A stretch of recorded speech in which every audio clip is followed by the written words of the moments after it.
नमस्कार दोस्तों। संघी गैंग का सारी बहादुरी कमजोरों पर होती है। संघी गैंग का सारा गेम प्लान कमजोर पर होता है और संघी गैंग सिर्फ नफरत फैलाता है, झूठ बोलता है और संकट खड़े करता है। जी हां, यही सत्य है। इसलिए ही शायद भारत के विदेश सचिव को अपनी पहली प्रेस कॉन्फ्रेंस के बाद ही कहना पड़ गया था कि आप सब मीडिया रिपोर्ट्स को बहुत समझदारी के साथ लें, उन्हें जल्दबाजी में यकीन ना करें, क्योंकि उन्हें पता है इस देश का गोदी मीडिया कोई भी नफरत फैलाएगा, कोई भी खेल करेगा और वो झूठ बोलेगा जिससे आप असली मुद्दे से हट जाए। जी हां, अब मैं आता हूं कि आज पाकिस्तान के साथ भारत का तनाव बहुत ज्यादा है। इस तनाव की वजह क्या है? इस तनाव का जो एक कारण, फौरी कारण है, वो पहलगाम में हुए उस आतंकी हमले के कारण है, जिसके दूसरे ही दिन भारत सरकार की जांच एजेंसियों ने दावा कर दिया कि उन्होंने तमाम आतंकी पहचान लिए। अब जब उन्होंने सारे आतंकी पहचान लिए तो आता है कि आखिर उन जो 5 आतंकियों को पहचाना था, जिनमें 3 पाकिस्तानी बताए गए, वो कहां है? उनको क्या पकड़ लिया गया? उनको मार दिया गया? उनको क्या किया गया? कहां है और कहां मिला हमारे उन लोगों को जो वहां पर मौत के मुंह में गए, जिनकी हत्याएं की गई? उनको क्या इंसाफ मिल गया? क्या सरकार ने जो ऑपरेशन सिंदूर का नाम देकर तमाम ड्रामे किए, उसमें क्या यह सारे लोग आ गए सामने? सुन लीजिए, भारत सरकार की जांच एजेंसी जो एनआईए है, उसने तत्काल ये कहा कि 3 पाकिस्तानी नागरिक हैं, इनमें आसिफ फौजी है, सुलेमान शाह है और अबू तलहा है, और घाटी के 2 अन्य आदिल गुरी है और अनंतनाग के बिज बेहरा है। और यह नाम उन्होंने बताए, और जब यह नाम बताए तो इसके बाद तो कहीं कुछ नहीं मिला। जो आदिल मरा था, वो आदिल वह था जो घोड़े वाला, जो जान बचा रहा था। वो यात्रियों की जान बचाते हुए मर गया। वो मुसलमान, उसने अपने मुसल्लम ईमान का पालन किया था। आप नाम नहीं लेंगे। विदेश सचिव ने इस साजिश का भी खुलासा कर दिया कि पाकिस्तान की साजिश क्या है। पाकिस्तान की साजिश है कि जम्मू कश्मीर का टूरिज्म, व्यापार, व्यवसाय सब बर्बाद कर दो, जिससे वहां के लोग मजबूर होकर के गलत रास्ते अख्तियार करें। और दूसरा, भारत के तमाम हिस्सों में हिंदू मुस्लिम के नाम पर दंगे फसाद कराओ, लोगों के साथ लिंचिंग कराओ और दूसरी चीजें कराओ। यानी वही साजिश है। अब आ जाता हूं, जब नरेंद्र मोदी प्रधानमंत्री नहीं बने थे, तब से मैं बात कर रहा हूं। मौलाना मसूद अजहर को वो लाने की बात करते थे। ये मौलाना मसूद अजहर वही है जिसे अजीत डोभाल, अटल बिहारी वाजपेयी की सरकार के समय में जसवंत सिंह, अटल बिहारी वाजपेयी के मंत्री, दोनों छोड़ करके आए थे, आतंकवादियों को सौंप के आए थे, भारत की जेल में बंद किया था कांग्रेस की सरकार। उन्हें वो छोड़ के आए थे, बरी करा के आए थे। अब आप समझ सकते हैं, हाफिज सईद, क्या उसको मार गिराया? क्या सैयद सलाउद्दीन, उसको मार गिराया, ले आए? और लंबे अरसे से हम सुनते रहे दाऊद इब्राहिम, दाऊद इब्राहिम। क्या दाऊद इब्राहिम को कुछ ले आए, उसको मार दिया? क्या किया, क्या नहीं किया? इनमें से किसी एक नाम पर आप बता दीजिए। आप नहीं बता पाएंगे, क्योंकि वास्तव में इनमें से किसी का कुछ बाल बांका नहीं हुआ। ये सब स्वतंत्र हैं, सब अपने ढंग से काम कर रहे हैं, और ये सब अपने परिवारों से अब संपर्क नहीं रखते, ये अलग ढंग से काम करते हैं और ये सिर्फ जिहाद करते हैं जिसके आधार पर दंगे फसाद हो, लोग मरे और दूसरी चीजें अशांति पैदा करते हैं। और जब ये आतंकवादी अंतरराष्ट्रीय स्तर पर तमाम लोग घोषित हैं, तमाम नहीं भी है, तो उन पर भारत सरकार ने क्या किया, नरेंद्र मोदी की सरकार ने क्या किया? कुछ नहीं। एक भी व्यक्ति इनमें से नहीं मारा गया, एक भी व्यक्ति इनमें से गिरफ्तार नहीं किया गया, एक भी व्यक्ति इनमें से प्रत्यार्पण पर नहीं लाया गया। प्रत्यार्पण पर कौन आया? जिसका डोजियर डॉक्टर मनमोहन सिंह ने दिया था। जितने मुलजिम उस समय मुंबई के जो ताज हमले के आरोपी थे, कुछ को फांसी हो गई और कुछ जो पकड़े गए, चाहे डेविड हेडली हो और चाहे राणा हो, और राणा प्रत्यार्पित होके आ गया, डेविड हेडली 35 साल की सजा काट रहा है। तो अब आप समझिए, उन्होंने सजा भी दिलवा दी, फांसी भी दे दी, गिरफ्तार भी कर लिया, और प्रधानमंत्री ने हर बात इस देश को ब्रीफ की थी। डॉक्टर मनमोहन सिंह ने दुनिया में बोला था, सरेआम बोला था कि पाकिस्तान आतंकी मुल्क, और वो पाकिस्तान नहीं गए थे। अटल बिहारी वाजपेयी पाकिस्तान गए थे, नरेंद्र मोदी पाकिस्तान गए थे, मनमोहन सिंह नहीं गए। तो यह इस बात का सबूत है कि कौन किसको क्या कर रहा है, वास्तव हो जाती। अब अमेरिका ने, जो वहां का राष्ट्रपति, एक बार नहीं बोला, ट्वीट पर बोला, ट्वीट के बाद में उसने अपने वक्तव्य में बोला, और वक्तव्य के बाद में उसने सऊदी अरेबिया में बोला और फिर बोला।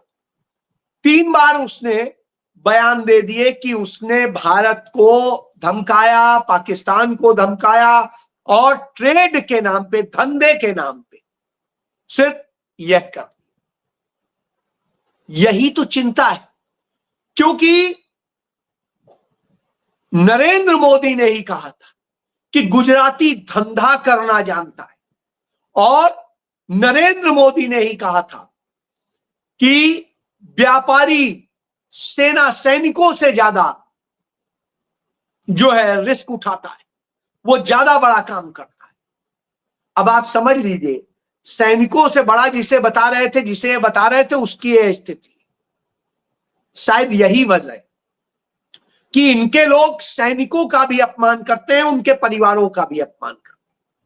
कर्नल सोफिया कुरैशी के बारे में भारतीय जनता पार्टी के मध्य प्रदेश में कैबिनेट मंत्री ने, विजय शाह ने, वो भी बनिया, उन्होंने जो कहा वो यही कहा कि वो आतंकवादियों की बहन है। भारत सरकार ने कोई कार्रवाई नहीं की, किसी और ने कोई कार्रवाई नहीं, और महिला आयोग ने सिर्फ निंदा कर दी। इसके पहले आप देखिए, जब विनय नरवल जो लेफ्टिनेंट थे, जो पहलगाम में मारे गए, उनकी पत्नी को किस तरीके से इन लोगों ने ट्रोल किया था, तब भी सिर्फ एक निंदा पास कर, कोई कार्रवाई, कोई एफआईआर नहीं। साहब, अजय शुक्ला ने वही कहा था, यानी मैंने वही कहा था जो स्मृति ईरानी ने अपने इंटरव्यू में बोला था, तो मेरे खिलाफ उसी महिला आयोग ने आदेश देके एफआईआर दर्ज कराई, लेकिन इनके में सिर्फ निंदा के शब्द लिख देते। उधर देखिए, सरकार कुछ नहीं करती। देश के विदेश सचिव और उनकी बेटी के बारे में इतने गंदे गंदे शब्द बोले गए, सरकार ने कुछ नहीं कहा, विदेश मंत्री ने कुछ नहीं कहा, प्रधानमंत्री ने नहीं कहा, एफआईआर तक दर्ज नहीं, देश के विदेश सचिव के बारे में। और स्थिति ये, बहरहाल मैं जबलपुर हाईकोर्ट यानी मध्य प्रदेश हाईकोर्ट को धन्यवाद देता हूं। वहां के जस्टिस श्रीधरन ने बहुत शानदार ढंग से इस मामले का संज्ञान लिया और डीजीपी को आदेश दिया कि आज ही उनके खिलाफ, उस मंत्री के खिलाफ एफआईआर दर्ज करके उसकी अनुपालन आख्या से अवगत कराएं, नहीं तो आपके खिलाफ कंटेम्प्ट होगा। और ये डीजीपी को आदेश थे, हाई कोर्ट की डबल बेंच ने। सोचिए आप, सरकार को जो काम करना चाहिए वो काम हाई कोर्ट को करना पड़ रहा है। इससे ज्यादा शर्मनाक स्थिति क्या? यह है इनके मन में सेना के प्रति सम्मान। लेकिन सेना के नाम पे वोट मांगने की राजनीति करेंगे तो देश भर में तिरंगा यात्रा के नाम के ये ड्रामे चल रहे हैं और हर जगह लाशों की राजनीति करने की इनकी पुरानी आदत है। तो यह आप समझ लीजिए, पुलवामा में हमारे सैनिकों को मरवा करके और उनकी लाशों पर वोट मांगे गए थे, यह किसी से छिपा नहीं।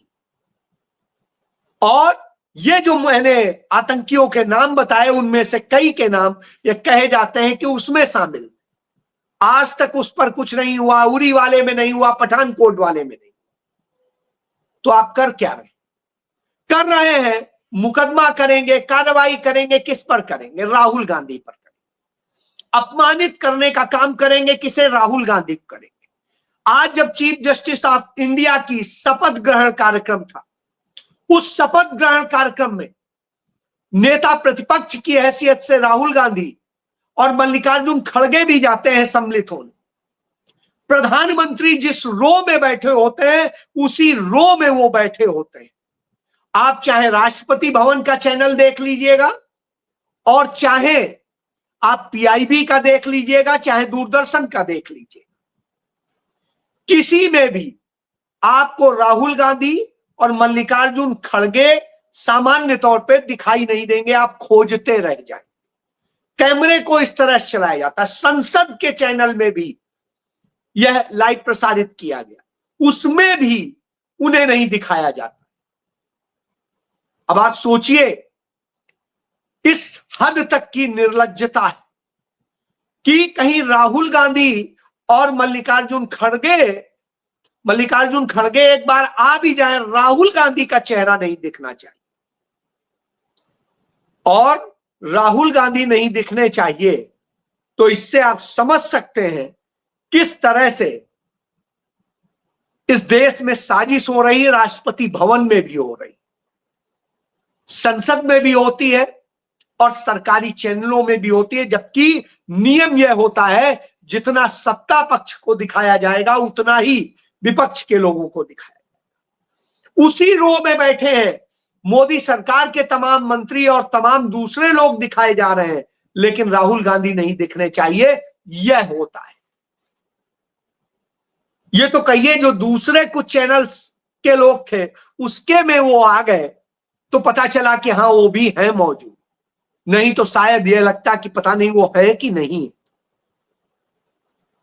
यह स्थिति है इस देश में। और यह स्थिति होती है कि राहुल गांधी अमेरिका की ब्राउन यूनिवर्सिटी में जब लेक्चर दे रहे थे और राम के चरित्र का वर्णन करते हुए धर्म को डिफाइन कर रहे थे, उसको लेकर के किस तरह से एक संघी पांडे करके है जो उसने वाराणसी में, इसका नाम है एडवोकेट हरिशंकर पांडे, वकालत तो चलती नहीं तो क्या है, परिवाद दाखिल करता है कि राहुल गांधी ने तो राम का ये कर दिया, अपमान कर दिया, धर्म का अपमान कर दिया और न जाने क्या क्या। परिवाद इसलिए करता है क्योंकि यदि एफआईआर करता तो बनती नहीं, तो परिवाद करके बस फंसाए रखो। जैसे सुब्रमण्यम स्वामी ने नेशनल हेराल्ड मामले में की थी, वैसे ही परिवाद करके फंसाने का काम करते हैं। तमाम सारे नेताओं ने उन पर इसी तरह के मुकदमे किए।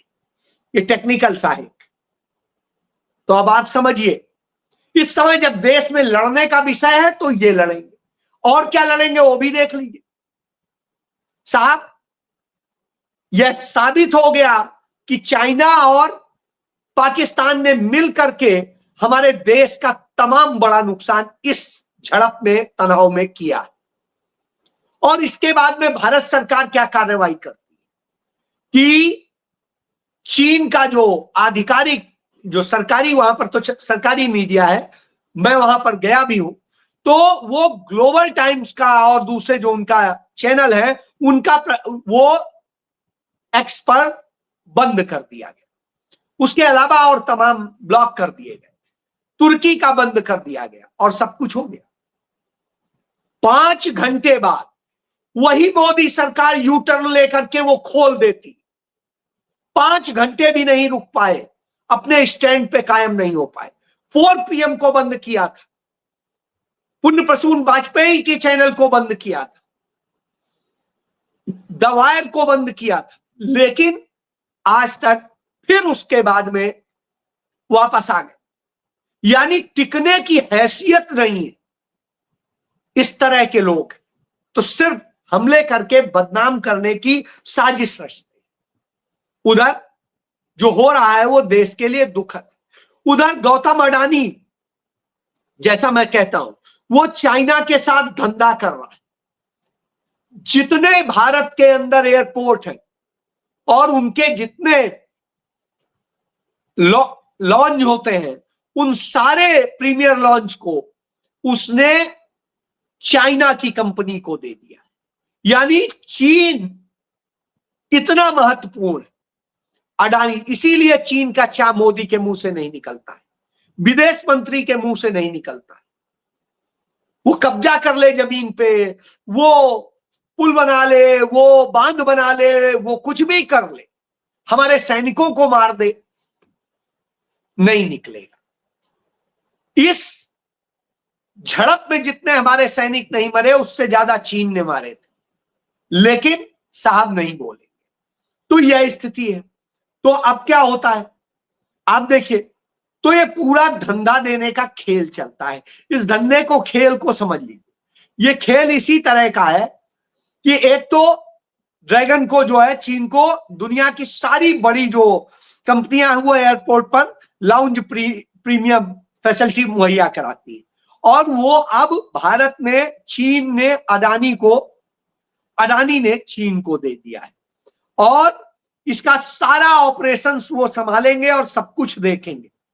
अब आप बताइए, ये उस दौर में है जब आरोप लग रहे हैं, वो ट्रेड पार्टनर बन रहा है, तब जब उसने हमारे राफेल मारे और दूसरी चीजें करने की बातें सामने आ रही। उधर देखिए पेटीएम, जिसमें अलीबाबा की कंपनी का शेयर है, और जो पेटीएम है जिसके जरिए, जिसका मोदी ने खुद प्रचार किया था, उसमें कैसे पेटीएम ने अपने 4% शेयर बेच के 2,500 करोड़ रुपया कमा लिया। यह धंधा चल रहा है। इसके बाद में आप देखिए, अब एक और चीज, जब सऊदी अरेबिया पहुंचता है ट्रंप, तो वहां पर अंबानीज जाते हैं, और अंबानीज और वहां के अमीर का जो है पूरी मीटिंग होती है, और अंबानी के धंधे को कैसे, क्या क्या निवेश होना है, क्या क्या मिलना है और कैसे करना है, इसका धंधा तय हो रहा। यानी अब आप खेल समझ लीजिए कि क्या किया गया है। वास्तव में धंधे के लिए देश को बेच दिया, देश की इज्जत को बेच दिया, देश के लोगों की लाशें बेच दी, और अब उस पर वोट लेने के लिए उन लाशों की राजनीति की जा रही। शायद इसीलिए लाशों का सौदागर कहा गया। जी हां, लाशों का सौदागर। जय